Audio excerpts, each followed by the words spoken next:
Hello, family and friends. Dr. LaFavor here. First, welcome. Today, we have a very exciting topic for you today. We just finished teaching a class at the Universal Christian Church of Christ on habits.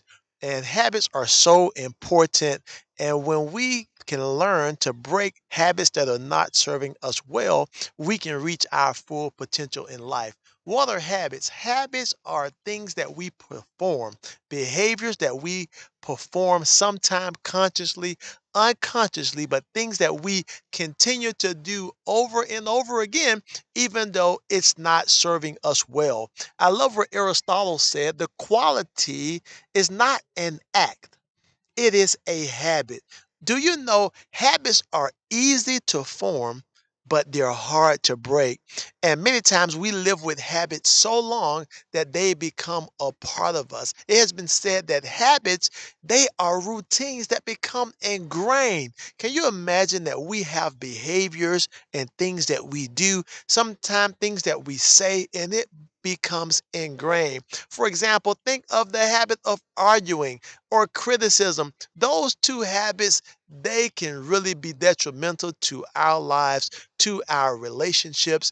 And if we want to grow, we have to learn how to get rid of habits that are not serving us well. Now, in order to form new habits, we're going to have to do something intentional and purposeful. To form new habits that serve us well, we're going to have to be intentional and sometimes uncomfortable when we decide we want to engage in purposeful habit. Now, in our book, Rebuilding and Repairing Relationships, we talk about habits, and habits can be like planting seeds. I'm in nature today, and as always, I like to use nature points from nature to illustrate how important it is to make good choices. So today, habits are like planting seeds. What do I mean?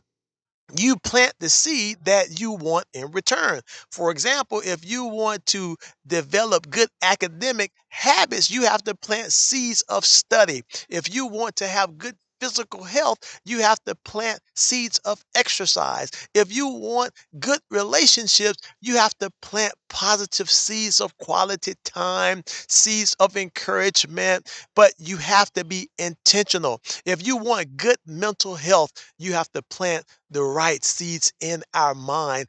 In our book, I call it taking out the trash on habits and things and thoughts that don't serve us well. So, how can we do this? We have to be intentional about planting good seeds and making good choices. In our book, we said habits are easy to form but hard to break. I'm on page 205.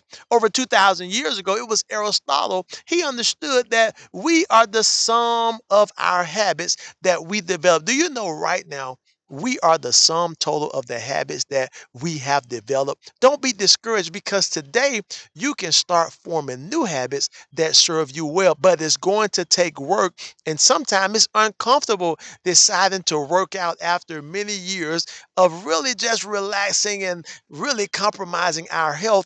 But when we become intentional, notice what I said, intentional, we can turn over a new leaf and we can begin that process. So it's not too late. Likewise, in our lives, if we want better health, better finances, better relationships, better jobs, better academics, better overall health, we must start planting the seeds. Remember what I told you earlier, we have to be intentional about planting those seeds that get the results that we seek. Now let's give you some action steps. Number one, this is a step that you can take to help you begin to form good habits. One, start now, don't wait. Many times we're waiting to take action, but start today, beginning to take steps toward that life of promise and purpose that you desire.